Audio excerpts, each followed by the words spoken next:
Hi అండి. ఈరోజు తాటి నుంజలు చూపిస్తున్నా అండి. చూడండి, ఒక కాయకి 3 నుంజలు ఉన్నాయి. మేము 100కి 4 ఇచ్చారు కొత్తపేట మార్కెట్లో. మేము 3 తినేశారు పిల్లలు. ఒకటి కోసి చూపిస్తున్నా మీకు. ఇవి చాలా హెల్దీ, ఎండల కాలమే దొరుకుతాయి. బాగా సలవ ఉంటుందండి ఇవి తింటే. ఖచ్చితంగా ట్రై చేయండి.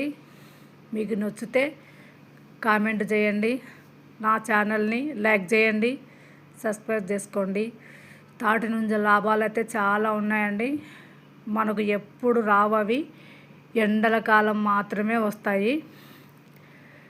ఇట్లా వాళ్ళు కొడితే నీళ్ళు కారిపోతున్నాయి అనేసి నేను కాయలే తెచ్చేసుకొని ఇంట్లోనే మేమే తీసుకున్నాం. చాలా బాగున్నాయండి. పిల్లలు పెద్దలు అందరూ తిని ఎండల కాలం ఎంజాయ్ చేయండి. సమ్మర్లో దొరికే తాటి నుంజలు చాలా ఆరోగ్యానికి మంచివి.